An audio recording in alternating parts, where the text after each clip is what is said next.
Assalamualaikum warahmatullahi wabarakatuh. Waalaikumsalam warahmatullahi wabarakatuh. Dan Assalamualaikum. saat ini kami akan mempresentasikan mata kuliah Cyber Security Management oleh dosen pengampu Nur Hayati Sregar, SE, MAK, CSRS, CSRA, CSP, CPOD untuk studi kasus kebocoran data Tokopedia 2020 kelas MJ 801.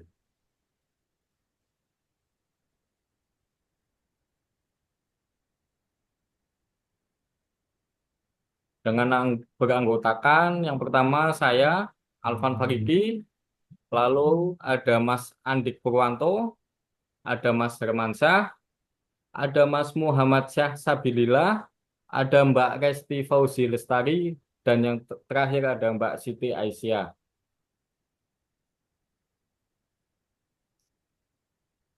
Kasus kebocoran data Tokopedia pada tahun 2020 merupakan salah satu kejadian besar dalam sejarah keamanan siber di Indonesia. Satu, pada Mei 2020, sekitar 15 juta data pengguna Tokopedia bocor, dan jumlah ini kemudian bertambah menjadi 91 juta data pengguna yang terkena dampak. Dua, data yang bocor mencangkup nama pengguna, email, hash password, tanggal lahir, kode aktivasi email, detail lokasi, ID Messenger, hobi, pendidikan, waktu pembuatan akun, dan waktu terakhir login. Tiga, kebocoran ini disebabkan oleh peretasan yang dilakukan oleh kelompok hacker bernama Sin Hunters, di mana mereka menggunakan celah sistem Tokopedia untuk mencuri data tersebut.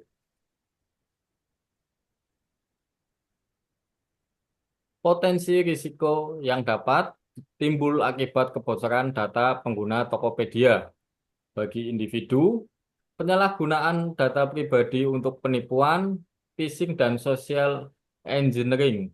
Informasi seperti nama lengkap, email, dan nomor ponsel dapat dimanfaatkan oleh pelaku kejahatan untuk melakukan penipuan melalui teknik phishing atau rekayasa sosial. Hal ini dapat mengakibatkan korban memberikan informasi sensitif lainnya tanpa disadari. Dua, pencurian identitas untuk aktivitas ilegal identity theft. Data yang bocor dapat digunakan untuk penyamar sebagai individu tertentu dalam melakukan aktivitas ilegal, seperti pembukaan rekening bank atau pengajuan kredit tanpa sepengetahuan korban. Risiko ini meningkat seiring dengan maraknya kebocoran data pribadi. Lalu yang terakhir yaitu kebocoran informasi keuangan. Meskipun data yang bocor tidak mencangkup informasi keuangan langsung, kombinasi data yang tersedia dapat digunakan untuk mengakses akun keuangan korban, terutama jika pelaku berhasil mengelabui korban melalui teknik rekayasa sosial.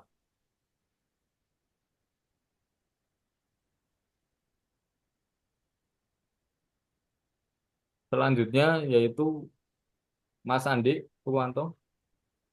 Baik, berikutnya adalah analisis risiko berikutnya, yaitu potensi risiko yang dapat timbul akibat kebocoran data pengguna Tokopedia. Bagi perusahaan, kerusakan reputasi dan kehilangan kepercayaan pengguna, insiden kebocoran data sebesar ini dapat merusak reputasi perusahaan secara signifikan. Pengguna mungkin kehilangan kepercayaan dan beralih ke platform lain yang dianggap lebih aman. Kedua, potensi gugatan hukum.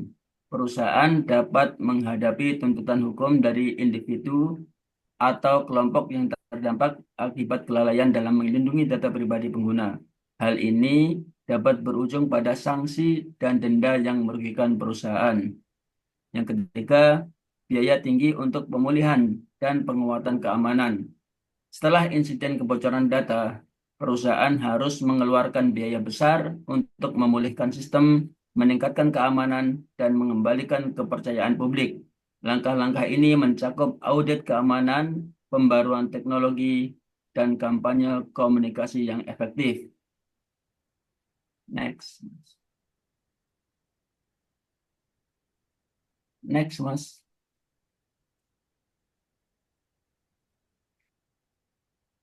Berikutnya tanggung jawab hukum.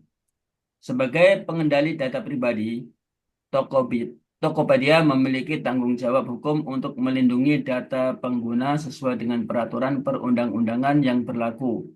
Kegagalan dalam melindungi data pribadi dapat dianggap sebagai kelalaian yang berpotensi menimbulkan sanksi administratif maupun gugatan perdata dari pihak yang dirugikan.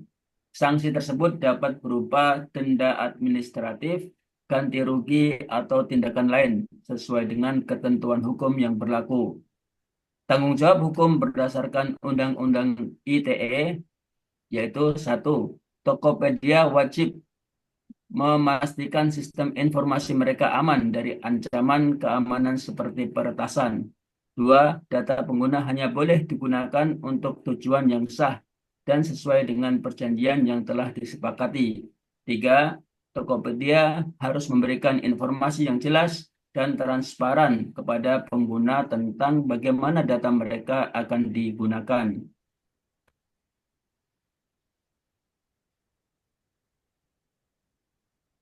Berikutnya Undang-Undang Nomor 27 Tahun 2022 tentang Perlindungan Data Pribadi, Undang-Undang PDP, merupakan salah satu upaya perlindungan data pribadi.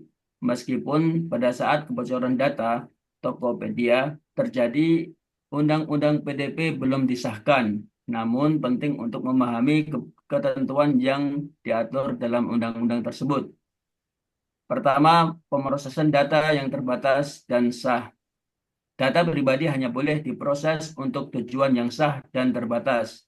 Kedua, hak subjek data. Perusahaan harus menghormati hak-hak subjek data, seperti hak untuk mengakses, memperbaiki, atau menghapus data pribadi mereka. Ketiga, keamanan data. Perusahaan wajib mengambil langkah-langkah yang diperlukan untuk melindungi data pribadi dari risiko akses yang tidak sah. Kemudian keempat, sanksi. Perusahaan yang melanggar ketentuan Undang-Undang PDP dapat dikenakan denda hingga 2% dari pendapatan tahunan atau 50 miliar rupiah tergantung pada jenis pelanggarannya.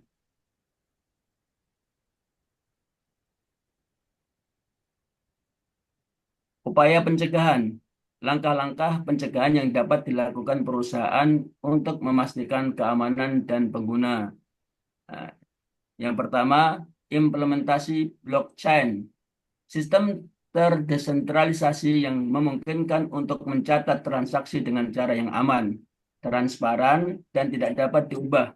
Data ini disimpan di satu pusat tunggal, melainkan tersebar di banyak komputer node dalam jaringan. Ini membuat data menjadi lebih tahan terhadap serangan peretasan karena tidak ada satu titik kerentanan. Blockchain dapat digunakan untuk memverifikasi identitas digital dengan cara yang aman dan dapat diverifikasi. Ini dapat mengurangi resiko pencurian identitas dan aktivitas penipuan. Kemudian yang kedua, enkripsi end-to-end untuk data sensitif. Untuk memastikan bahwa data sensitif tetap terlindungi selama proses transmisi dan penyimpanan, sehingga hanya pihak yang berwenang yang dapat mengakses informasi tersebut. Kemudian yang ketiga, penerapan autentifikasi multifaktor atau MFA. Menerapkan autentifikasi multifaktor menambahkan lapisan keamanan tambahan dengan mengharuskan pengguna untuk memberikan 2 atau lebih bukti identitas sebelum mengakses sistem, mengurangi resiko akses yang tidak sah. Yang terakhir, yang keempat, menggunakan firewall dan antivirus. Firewall membantu melindungi jaringan dengan memblokir lalu lintas yang mencurigakan dan mengatur akses ke data. Sementara itu, perangkat lunak antivirus dapat mendeteksi dan menghapus malware yang masuk ke sistem dan memastikan firewall diaktifkan dan perangkat lunak antivirus diperbarui secara berkala untuk menjaga keamanan data. Lanjut, Mas. Gambar. Oke, terima kasih Mas Andik atas waktunya. Kita lanjutkan ya, upaya pencegahan selanjutnya. Yang kelima adalah pembaharuan perangkat lunak dan pemantauan real time. Dalam hal ini melakukan pembaharuan perangkat lunak secara rutin dan menerapkan pemantauan real time yang membantu mendeteksi dan menanggulangi kerentanan keamanan dengan cepat, mencegah potensi eksploitasi oleh penjahat cyber. Kemudian langkah yang keenam, latihan keamanan bagi tim IT.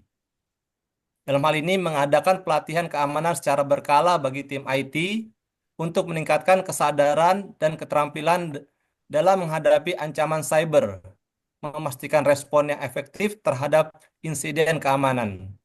Kemudian langkah yang ketujuh, yaitu simulasi penetrasi secara rutin. Dalam hal ini melakukan simulasi penetrasi atau penetration testing secara rutin untuk membantu mengidentifikasi kelemahan dalam sistem keamanan sebelum dieksploitasi oleh pihak yang tidak bertanggung jawab. Hal ini dapat memungkinkan perusahaan untuk dapat memperbaiki celah keamanan tersebut. Oke, selanjutnya. Oke, topik yang selanjutnya adalah analisa teknologi. Penggunaan virtual private network atau VPN dan platform seperti Renforms memungkinkan perentas mendistribusi data secara anonim dengan menyembunyikan alamat IP asli dan memanfaatkan forum gelap.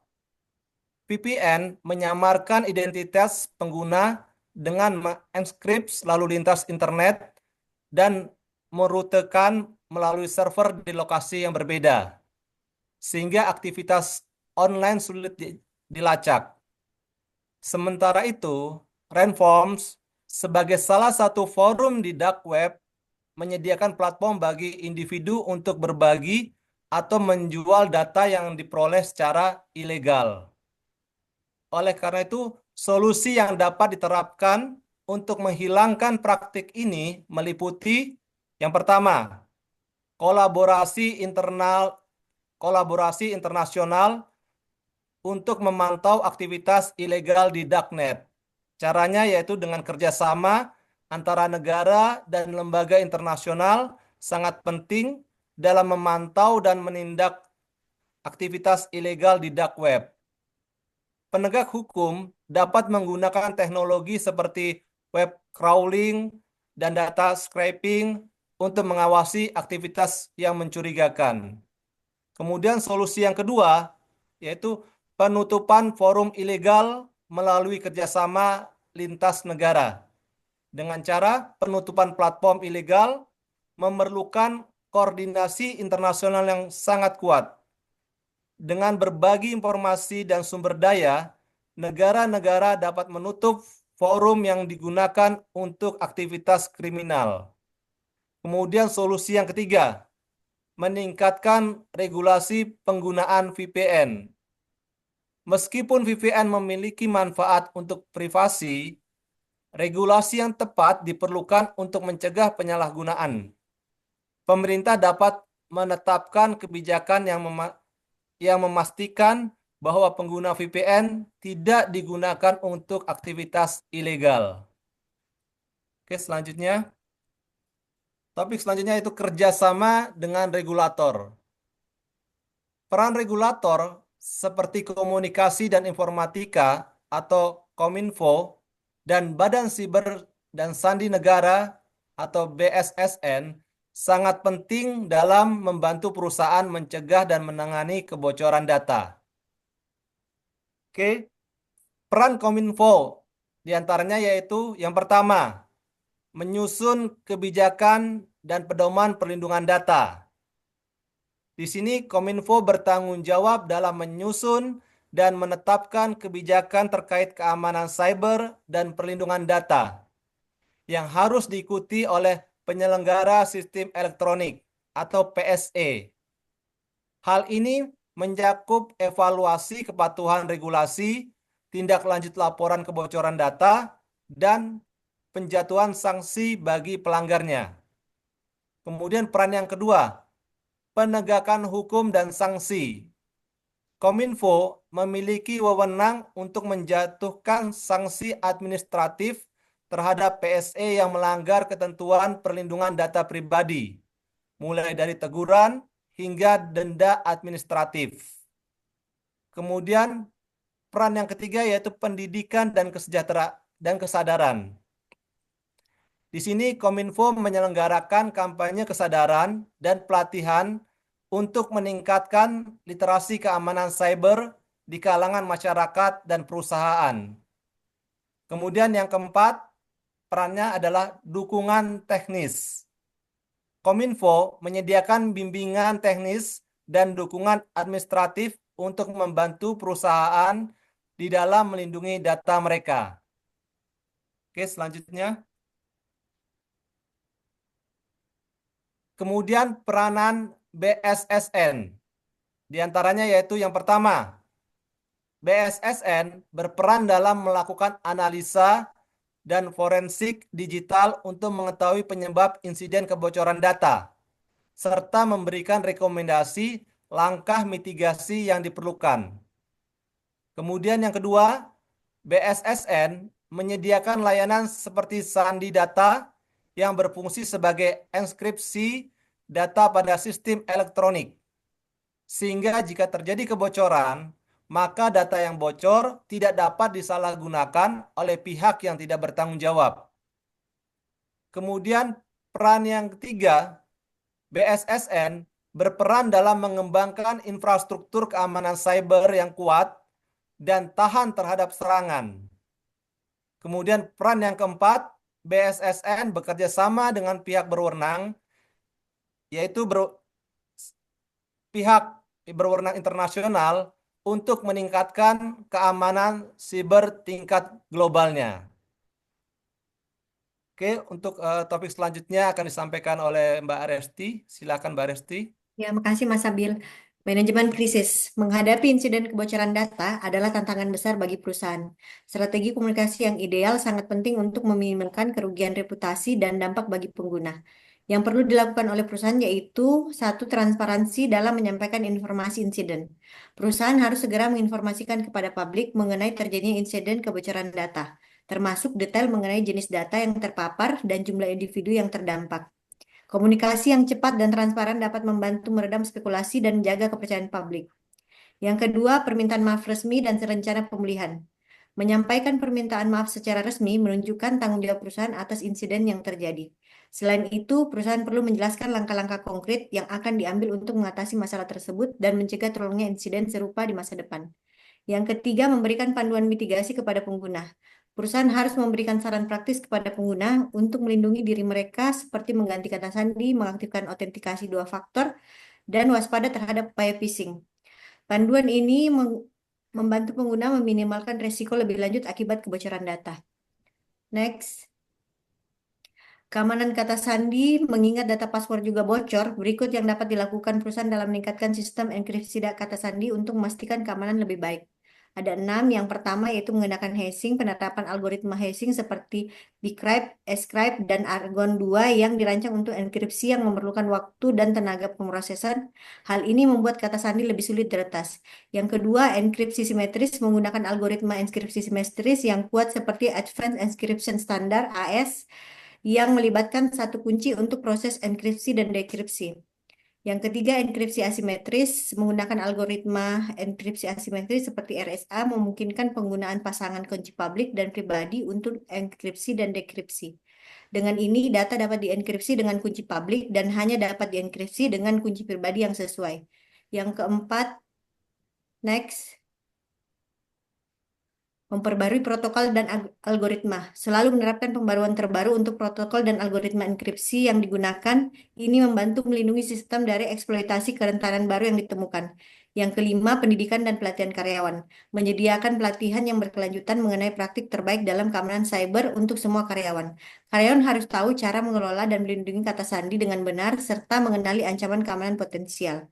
Yang keenam, penilaian dan audit keamanan berkala. Melakukan audit keamanan berkala untuk mengidentifikasi dan memperbaiki kelemahan dalam sistem enkripsi dan praktik manajemen kata sandi. Next. investasi keamanan cyber, ada beberapa teknologi dan pendekatan yang sebaiknya menjadi prioritas utama dalam meningkatkan perlindungan data.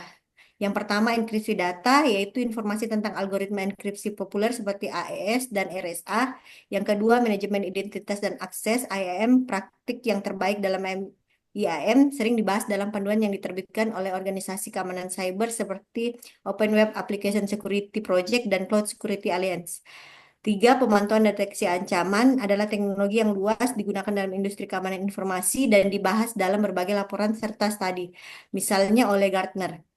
Yang keempat, penetration testing dan red teaming. Praktek ini merupakan aspek penting dari uji keamanan yang didokumentasikan oleh banyak sumber termasuk standar seperti NIST SP 800-115. Security by design, pendekatan ini lebih sering dibahas dalam literatur teknik keamanan perangkat lunak termasuk buku dan makalah akademis tentang Secure Software Development Lifecycle. Yang keenam, tokenisasi. Teknologi ini umum dibahas dalam konteks keamanan data pembayaran dan dapat ditemukan dalam materi dari PCI Data Security Standard. Dan yang ketujuh, penyimpanan dan pengelolaan kunci. HSM dan praktik pengelolaan kunci dijelaskan secara mendetail dalam dokumen seperti ISO dan EIC. Yang kedelapan, Zero Trust Architecture. Konsep ini diperkenalkan oleh Forrester Research dan banyak diulas dalam dokumentasi dari National Cyber Security Center. Yang kesembilan, Security Awareness Training. Pentingnya latar belakang pelatihan keamanan sering ditekankan oleh berbagai organisasi keamanan cyber terkemuka seperti SANS Institute. Yang ke-10 dan yang terakhir, backup dan pemulihan yang aman. Praktik yang terbaik dalam backup dan pemulihan dapat ditemukan di panduan yang diterbitkan oleh organisasi seperti Informasi Sistem Audit dan Control Association. Jadi untuk next-nya saya persilahkan untuk Mbak Aisyah. Ya, terima kasih Mbak Resti. Adapun kolaborasi dengan pihak ketiga. Peran auditor independen dalam membantu perusahaan meningkatkan keamanan sistem sangatlah penting. Auditor independen bertugas untuk melakukan penilaian menyeluruh terhadap sistem keamanan perusahaan, mengidentifikasi potensi celah atau kerentanan, dan memberikan rekomendasi perbaikan. Mereka juga membantu memastikan bahwa kebijakan keamanan telah dipatuhi dan perusahaan mematuhi berbagai regulasi dan standar keamanan yang berlaku seperti ISO 27001. Adapun frekuensi audit keamanan sistem sangat bergantung pada kebutuhan dan risiko perusahaan. Namun secara umum, berikut ini beberapa panduan frekuensi audit yang direkomendasikan. Yang pertama yaitu audit internal. Dilakukan setidaknya 2 kali dalam setahun untuk memantau kepatuhan dan mengidentifikasi kelemahan yang mungkin ada. Yang kedua yaitu audit eksternal. Dilakukan oleh auditor independen atau badan sertifikasi. Biasanya sekali dalam setahun untuk memastikan kepatuhan terhadap standar seperti ISO 27001. Lalu audit ad hoc dilakukan saat ada perubahan signifikan dalam infrastruktur TI, peluncuran aplikasi baru, dan setelah terjadi insiden keamanan yang memerlukan evaluasi mendalam. Next. Etika dan keamanan. Pengguna memiliki tanggung jawab dalam menjaga keamanan data pribadi mereka dan memiliki peran krusial dalam melindungi data pribadi mereka. Beberapa hal yang menjadi tanggung jawab utama pengguna diantaranya yaitu yang pertama penggunaan password yang kuat dan unik. Di sini kuat berarti password harus terdiri dari kombinasi huruf besar, huruf kecil, angka, dan simbol. Semakin kompleks, semakin sulit untuk diretas. Lalu unik, tidak menggunakan password yang sama untuk berbagai layanan. Password yang unik untuk masing-masing akun mengurangi risiko jika salah satu layanan mengalami pelanggaran data. Yang kedua yaitu autentikasi multifaktor atau MFA. Mengaktifkan MFA untuk menambahkan lapisan keamanan tambahan. Bahkan jika seseorang berhasil mengetahui password kita, mereka masih memerlukan kode keamanan kedua yang hanya kita yang memiliki. Yang ketiga yaitu menjaga kerahasiaan informasi pribadi. Tidak membagikan informasi pribadi sensitif secara terbuka, baik online maupun offline. Ini termasuk nomor identitas, informasi keuangan, dan data sensitif lainnya. Selanjutnya, Mas. Masih pada etika dan keamanan. Yang keempat yaitu menggunakan manajer kata sandi. Manajer kata sandi membantu kita untuk menyimpan dan mengelola password yang kuat dan unik untuk setiap akun tanpa harus mengingatnya satu persatu. Manajer kata sandi juga bisa menghasilkan password yang kuat secara otomatis. Yang kelima yaitu mengamankan perangkat.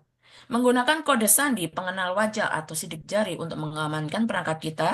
Ini mencegah akses tidak sah jika perangkat kita hilang atau dicuri. Yang keenam yaitu waspada terhadap phishing. Waspada terhadap email, pesan, atau situs web yang mencurigakan. Jangan pernah mengklik tautan atau mengunduh lampiran dari sumber yang tidak terpercaya. Yang ketujuh, yang terakhir yaitu mengenal tanda-tanda serangan cyber. Pelajari tanda-tanda serangan cyber dan tindakan yang harus diambil jika mencurigai bahwa data kita mungkin telah disusupi. Ini termasuk mengubah password, menghubungi penyedia layanan, dan melaporkan insiden ke pihak yang berwenang.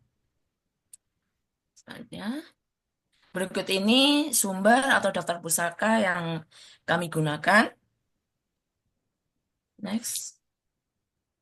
Demikian tadi presentasi kelompok kami terkait studi kasus kebocoran data Tokopedia pada tahun 2020. Semoga apa yang kami sampaikan bermanfaat. Terima kasih dan wassalamualaikum warahmatullahi wabarakatuh. Waalaikumsalam Waalaikumsalam warahmatullahi warahmatullahi wabarakatuh. Terima wabarakatuh. kasih. Tuh.